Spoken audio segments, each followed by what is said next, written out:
우리는 지난주 엘리멜렉과 나오미 부부의 그 잘못된 선택 그 하나로 인해서 그 가정에 엄청난 불행이 찾아온 것을 보았습니다. 그들은 베들레헴에 기근이 닥치자 그 사사 시대의 특징인 하나님께 기도하지 않고 자기들이 보기에 옳은 대로 이스라엘이 가장 싫어하는 나라 중에 하나인 그 모압 땅으로 이주했습니다. 사랑하는 여러분, 우리가 나빠질 때가 있죠. 상태가 좋지 않을 때가 있습니다. 아무리 나빠져도 그러나 절대로 해서는 안 되는 일들이 있습니다. 엘리멜렉과 나오미는 바로 넘어서는 안 될 그 경계의 선을 넘고 말았던 겁니다. 하나님은 지금 이 나오미의 모습을 통해 빈털터리가 된 이스라엘 백성의 모습을 보여주고 계시는 거죠. 나오미 가정을 통해서 하나님은 하나님과 이스라엘의 관계에 대해서 지금 말씀하고 계시는 거죠. 나오미는 이주한 모압 땅이 자신에게 희망을 줄 것이라고 생각했지만 오히려 그녀는 점점 큰 상실의 고통을 느끼게 됩니다. 모압은 그들에게 낙원이 아니라 문화적으로 종교적으로 고립감만 더해 주었습니다. 그렇다고 모압 사람들이 그들에게 선대해 준 것도 아니었습니다. 이는 마치 세상 속에 들어가 고립되어 버린 그리스도인들과 흡사합니다. 거기에 사랑하는 남편 그리고 엘리멜렉과 두 아들 기론과 그리고 말론을 잃었으니 이제 나오미 인생 가운데는 아무것도 남은 것이 없는 거예요. 이러한 나오미의 상실감과 쓰라림을 과연 누가 이해할 수 있겠습니까? 그러나 나오미가 하나님을 탓할 수 없는 것은 하나님께서는 그녀에게 10년이라는 시간을 이미 허락하셨기 때문에 여러분 한번 생각해 보세요. 엘리멜렉이 죽는 그 순간에 영적으로 민감한 나오미였다면 하나님의 심판일 수도 있다고 생각했을 수도 있을 건데 그녀는 그 시간조차 그냥 지나치고 맙니다. 그 시간이 바로 10년이라는 시간이었어요. 10년이 되니까 10년이라는 시간은 하나님의 심판의 시간이었기에 하나님께서는 기론과 말론을 데려가 버린 거예요. 그리고 난 뒤에 이제 어찌할 바를 모르고 있는 그 상황에서 이제 두 며느리와 자신들의 가야 할 길이 어딘지를 고민하고 지금 있는 거예요. 여러분, 우리에게 만약에 하나님께서 반복적으로 어떤 시그널을 보내실 때가 있을 거예요. 똑같은 말씀을 계속 듣게 한다든지 또 여러 가지 어떤 상황 가운데서 여러분들이 받는 영적인 느낌이 있잖아요. 그런 느낌이 받았을 때는 우리는 주의해야 되는 거예요. 신중하게 생각해야 되는 거예요. 그냥 평소대로 일상대로 그냥 그것을 잊어버린 채 살다가는 우리는 나오미처럼 자칫하면 우리의 소중한 것을 잃어버릴 수도 있기 때문입니다. 번민 속에 보내던 어느 날 그곳에 다시 하나님의 은혜가 임했다는 소식을 들었습니다. 여호와께서 자기 백성을 돌보시사 이스라엘에게 양식을 주셨다는 소식을 듣고 그녀는 다시 고향 땅 베들레헴에 돌아가기로 결정하였던 거죠. 근데 여기서 중요한 것은 무엇을 듣느냐에 따라서 우리의 운명은 갈라진다는 거예요. 하나님의 음성을 듣거나 하나님께서 일하시는 그 소식을 들었을 때 나오미는 비로소 이제야 움직이기 시작했던 거죠. 여러분, 기근도 하나님이 움직이신 거예요. 하나님이 역사하신 거예요. 하나님이 심판하신 거예요. 그런데 그 기근을 우리의 관점으로 보니까, 세상의 관점으로 보니까 그 기근과 그 흉년은 하나님이 하신 일이 아니라고 생각하니까 우리는 다른 선택, 전혀 다른 길을 걸어가게 되는 거예요.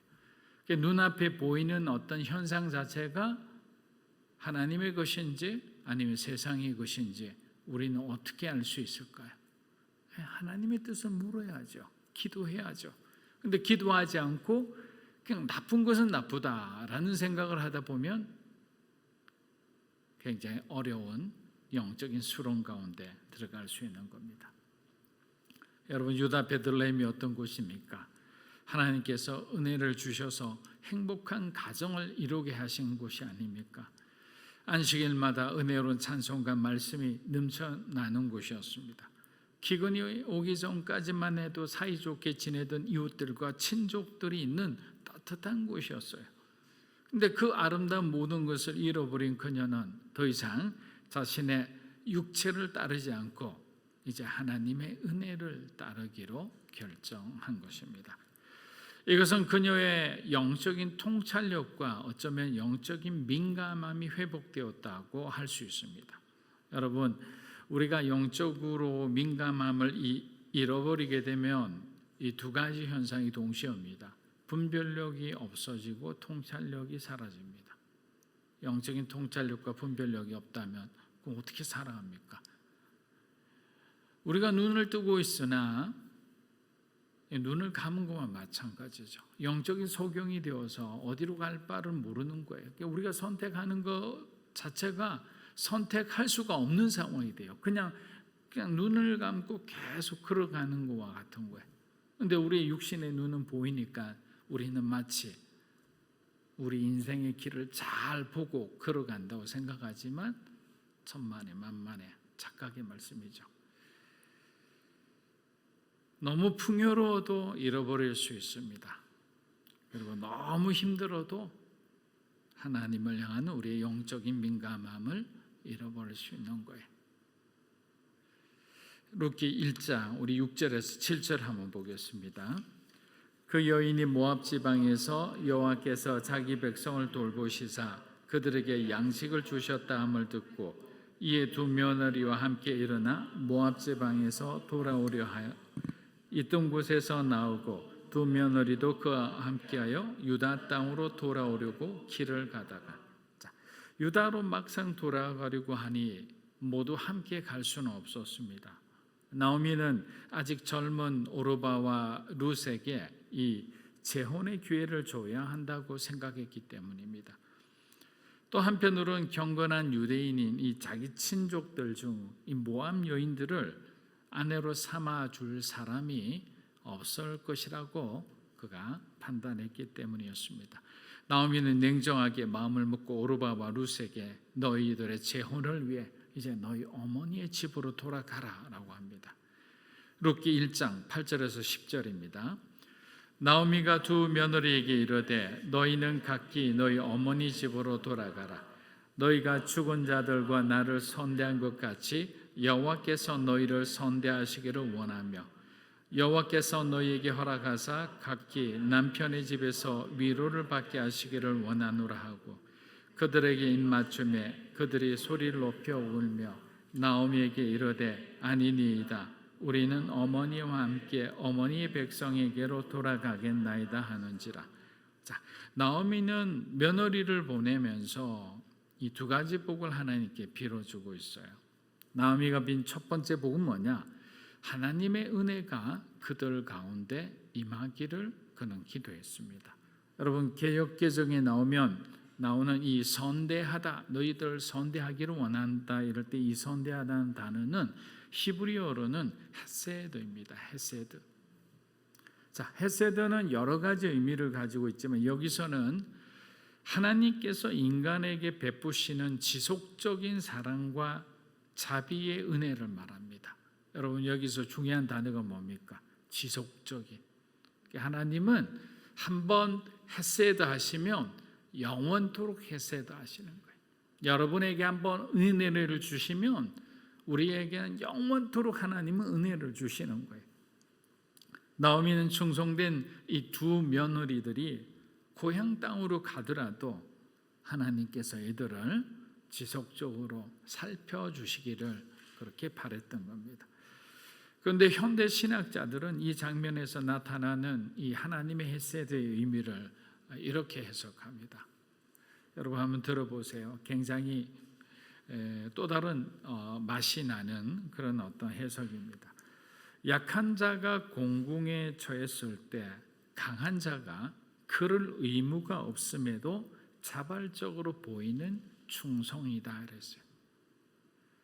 이 약한 자에게 굳이 그렇게 하지 않아도 되는데 그 강한 자가 그 약한 자를 끝까지 돌보고 사랑해 주는 것을 헤세드라고 하는 거예요. 여러분, 충성은 원래 약한 자가 강한 자에게 보이는 것인데 이 하나님의 헤세드는 위대하신 하나님께서 약하고 약한 이 죄인된 인간을 한결같이 사랑하고 보살피는 것이라는 거예요. 이처럼 하나님의 사랑은 우리가 측량할 수가 없는 거예요. 나오미가 지금 두 며느리에게 빌고 있는 이 기도는 어쩌면 그녀가 할 수 있는 가장 강력한 기도, 최선의 기도라 할 수 있는 거죠. Come and see라고 예수님께서 나에게 오라, 그리하면 너희가 보게 될 것이다 라고 제자를 부르실 때 말씀하신 것처럼 결국 우리가 그리스도의 은혜를 따라갈 때 저와 여러분의 문제는 해결되는 거죠. 그곳에 하나님의 뜻이 있다는 것을 알게 되는 거죠. 또 그 뜻이 무엇인지를 깨닫게 되는 거예요. 그런데 컴하지 않으면 우리는 볼 수가 없죠.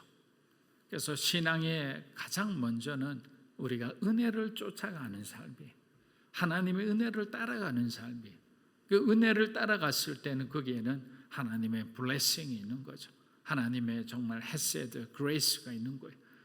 그런데 그것을 따라가지도 않고 그냥 먼 산 보듯이 있고 내 마음에 내 육체의 욕심을 따라 계속 갈등하고 본민하면 우리 삶에 변화는 없죠. 축복이라는 것은 우리에게 올 수 없는 단어입니다. 두 번째 나오미가 오르바와 룻에게 한 축복은 너희는 새로운 남편들을 만나서 행복한 가정을 이루라라는 거죠. 두 사람 다 20대 초반, 룻의 나이가 19세 아니면 22세 요 사이라고 얘기를 합니다. 20대 초반의 나이라 충분히 재혼할 수 있었기에 자신을 따라오게 되면 어떻게 되느냐? 유대인 남자들의 선택을 받지 못할 확률이 높을 뿐더러 결혼을 한다 하더라도 이 계대 결혼으로 하기 때문에 이미 있는 그 유대인 부인들의 등살에 힘든 시간을 보낼 것을 이 시어머니 나오미는 이미 뻔하게 알고 있는 거죠. 왜? 유대 사회에 정통한 사람이잖아요. 이렇게 보면 시어머니 나오미도 굉장히 훌륭한 인격의 사람인 듯 보입니다. 이 말을 들은 오르바와 룻은 큰 소리로 울며 우리는 어머니와 함께 어머니의 백성에게로 돌아가겠다고 합니다. 그런데 여기서 돌아가겠다라는 말이 조금 재밌습니다. 나오미에게 돌아가다라는 뜻을 가진 이 나슈브라는 히브리 말은 당연한 거죠. 왜? 떠나온 땅으로 다시 돌아가는 거니까. 이 나슈브는 그런 의미를 가지고 있어요. 귀환하다, 돌아가다는 return이라는 의미를 갖고 있죠. 그런데 이 두 며느리가 나슈브, 돌아가겠다라는 것은 어머니의 어떤 시선에서 바라보는 것이 아니고 유대교 개종의 의미를 두었다라고 해석을 하기도 합니다. 유대 땅에서 모함 여인으로 이방 종교를 갖고 살아간다는 것은 매우 힘든 일입니다. 개종하지 않으면 종교적인 문제, 문화적인 문제, 가족 간의 문제, 너무나 많은 문제들이 아주 산적하게 남아있기 때문입니다. 그런 그녀들에게 돌아간다는 것은 어쩌면 모압을 버리고 이스라엘을 선택한다는 뜻이죠. 이는 무슨 뜻입니까? 모압의 그모스 신을 버리고 야훼 하나님을 선택하겠다는 그들의 신앙적인 의지로 볼 수도 있는 거예요. 룻기 1장 우리 11에서 13절 한번 읽어보겠습니다. 나오미가 이르되 내 딸들아 돌아가라. 너희가 어찌 나와 함께 가려느냐? 내 태중에 너희의 남편 될 아들들이 아직 있느냐? 내 딸들아 나는 늙었으니 남편을 두지 못할지라. 가령 내가 소망이 있다고 말하든지 오늘 밤에 남편을 두어 아들들을 낳는다 하더라도 너희가 어찌 그들이 자라기를 기다리겠으며 어찌 남편 없이 지내겠다고 결심한 내 딸들아 그렇지 아니하노라. 여호와의 손이 나를 치셨으므로 나는 너희로 말미암아 더욱 마음이 아프도다 하며. 자, 나오미 마음이 다 느껴지죠. 자, 나오미는 울며 떠나지 않겠다는 며느리들에게 현실적인 세 가지 고민을 하고 있습니다. 첫째는 나는 너에게 줄 아들이 없다는 거예요. 지금 나오미에게 만약에 셋째 아들이 예루살렘에 살고 있는 셋째 아들이 있다면 당시 계대 결혼을 통해 죽은 형의 아내를 취할 수 있는 제도가 있었기 때문에 어떤 사별한 과부나 억울하게 쫓겨난 그 여인을 구제할 수가 있었어요. 그걸 계대 결혼이라기도 하고 그다음에 고일 제도라는 아주 유명한 제도가 있습니다. 이 내용에 대해서는 나중에 우리가 뒤에 이제 보아스가 등장할 때 아주 자세하게 우리가 배우게 됩니다. 자, 그럼 두 번째 고민은 뭐냐? 앞으로도 너희에게 아들을 낳아줄 수 있는 가능성이 없다. 이토록 늙은 나이에 아들을 도저히 그녀가 낳을 수 없다는 말이죠. 여러분, 룻의 나이가 20대 초반이었으니까 나오미의 나이는 한 40대 중반 정도 되었을 겁니다. 자, 여러분 지금 40대면 아주 젊은 나이잖아요, 그죠? 근데 당시에는 평균 수명이 그렇게 높지 않았기 때문에 40대 정도만 해도 굉장히 나이가 많은 느낌을 가졌기 때문에 나오미가 느낀 그런 어떤 절박함은 아주 컸으리라 생각합니다. 세 번째 고민은 뭐냐? 하나님께서 나를 치셨으므로 내가 너희를 볼 때마다 더욱 마음이 아프다라는 거예요. 자, 이 말은 무슨 말이냐면 나 혼자 고생으로 끝나야지 나 때문에 너희들까지 고생하는 모습을 보니까 내가 너희들을 볼 때마다 우리말로 하면 억장이 무너진다라는 거예요. 내 죄 때문에 고생하지 않아야 될 너희들이 고생을 하고 죽지 않아도 될 우리 남편과 우리 아들들이 죽었다라는 그런 나오미의 한탄인 거죠. 어쩌면 그 한탄 속에는 하나님 왜 우리를 뜯어 말리지 않으셨나요? 라고 할 수 있잖아요. 죄는 우리가 짓고 난 뒤에 뭔가 이렇게 우리 삶에 어려움이 찾아오면 우리는 종종 그렇게 얘기를 합니다. 하나님 도대체 어디 계셨습니까? 내가 만약에 잘못된 길로 하면 하나님이 막아주셔야 되는 거 아니에요? 그게 사랑하는 자를 향한 아버지의 어떤 당연한 행동 아닙니까? 저 육신의 아버지는 우리 어렸을 때부터 우리가 잘못된 길을 가면 사랑의 회초리를 들으면서 적극적으로 정말 우리의 어떤 삶을 계도하고 훈육해 주셨는데 아니 하나님이시면서 왜 우리를 그대로 방치하십니까? 우리도 잘못했지만 요즘 보험금으로 말하면 7대3, 8대2 그죠? 제가 80%라면 하나님 20% 있어요. 이렇게 마치 주장하는 것과 마찬가지예요. 그런 마음들이 우리 마음 가운데는 늘 갖고 있는 거예요. 나오미가 그만큼 두 며느리를 사랑했기 때문에 지금 이렇게 주저하고 있는 것입니다. 여러분 일반 사람 같으면 그냥 며느리를 다 데리고 갈 거예요. 이것저것 생각하지 않고. 왜냐 혼자 돌아가는 것이 얼마나 두렵겠습니까?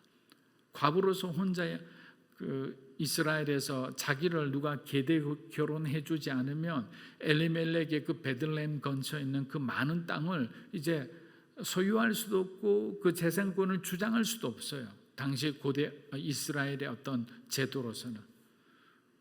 그러니까 며느리가 만약에 결혼을 하게 되면 엘리멜렉의 재산을 가져올 수가 있거든요. 그럼 자기들은 편안하게 살 수가 있는 거예요. 그런 가능성이 있을 수도 있으니까 며느리들 같이 가서 우리 어떻게 한번 해보자. 어리석은 사람이라도 착하게만 하면 되지 않느냐. 유대 땅에 혹시 그런 사람이 있을 수 있으니 나를 따르라. 이렇게 할 수 있잖아요. 그런데 그렇지 않고 살 길을 찾아보내는 거예요. 너희들의 행복을 찾아.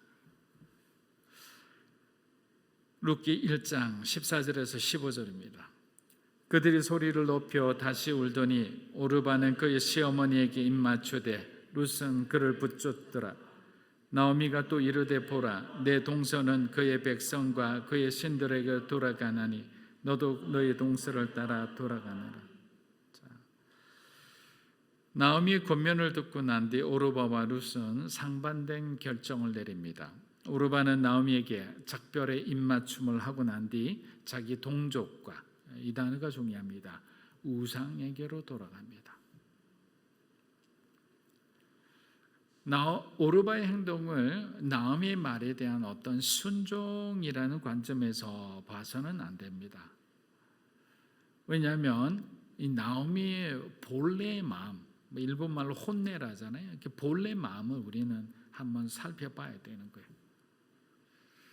나오미가 정말 이 두 며느리와 가기 싫었을까요? 그 두 사람이 모압 땅으로 가면 이방의 어떤 신을 섬기는 우상 숭배자가 되어 버리는데, 아니 이 땅에서 우리가 잠시 좋은 남자 만나서 행복하게 산다, 그래서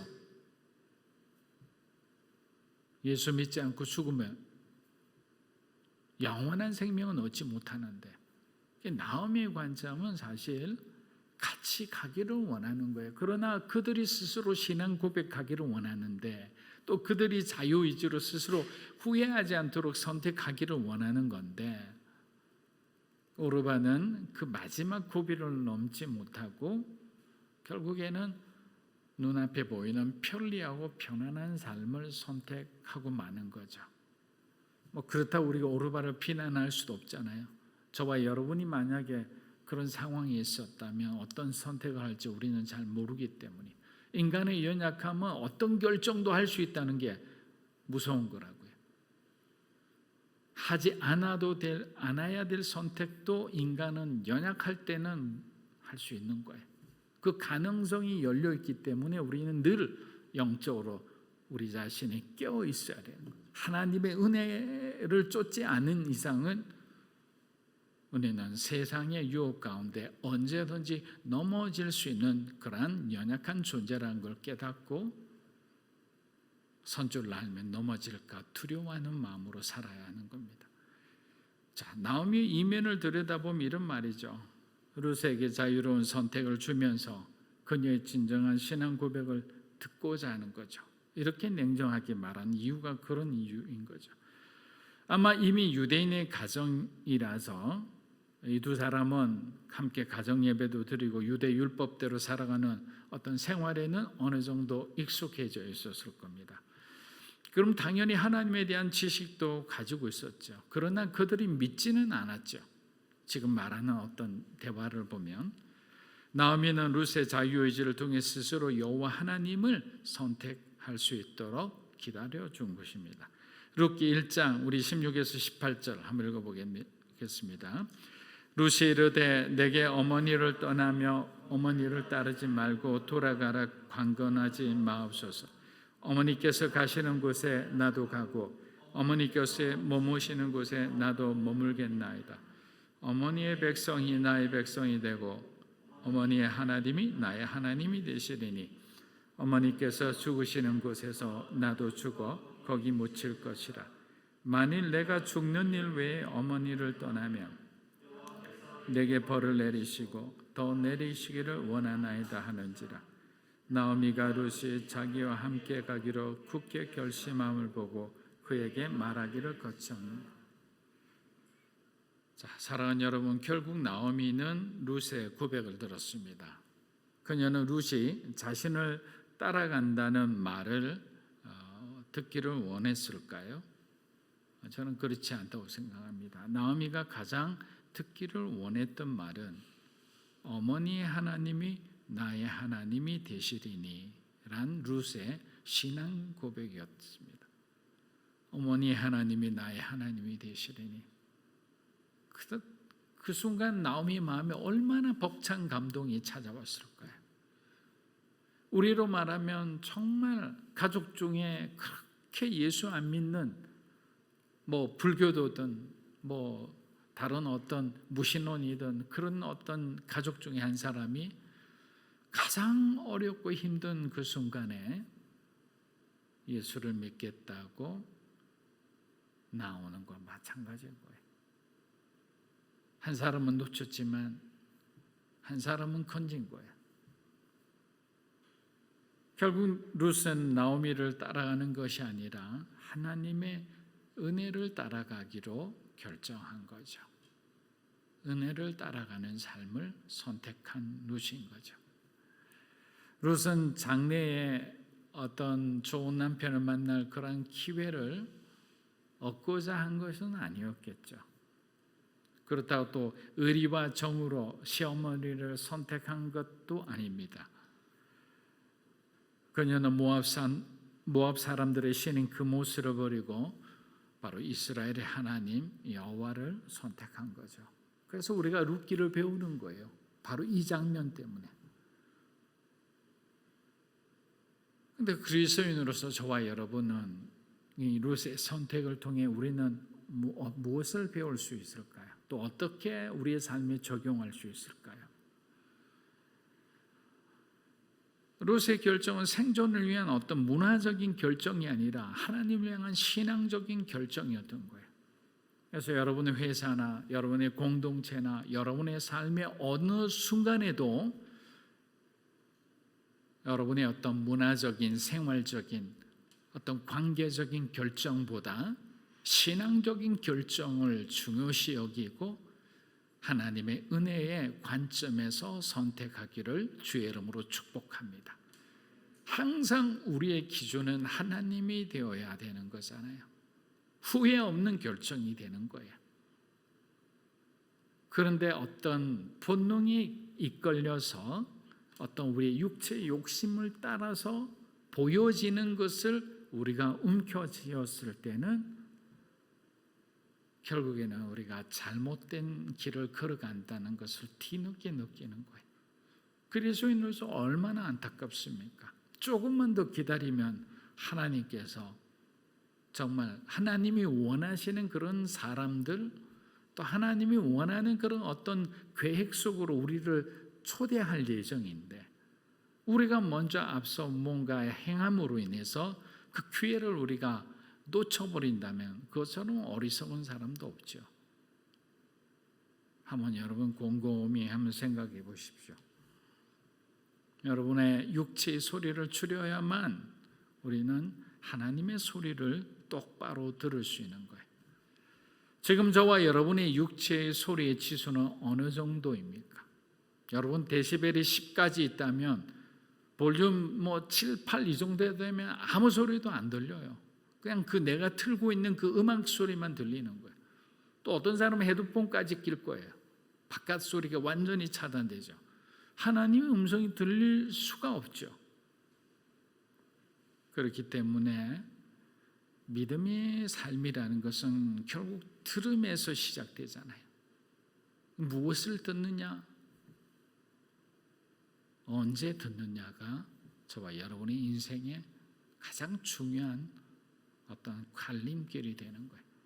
사랑하는 여러분, 오르바의 선택처럼 나에게 도움이 되는 쉬운 선택을 하고 싶은 어떤 유혹이 강할 때마다 우리는 오늘 배운 룻기 1장 말씀을 여러분이 한번 떠올려 보세요. 지금 당장 보이지 않는 하나님의 은혜를 따라 외롭고 고단한 길을 떠난 이 룻이야말로 하나님 앞에 칭찬받는 사람이었죠. 하나님 마음에 진짜 흡족한, 하나님이 기뻐하시는 사람인 거예요. 저와 여러분들도 항상 하나님의 은혜에 감사하며 그 은혜를 사모하며 그렇게 살아가며 우리 주님이 여러분의 인생의 피난처가 되기를 주의 이름으로 축복합니다. 아멘.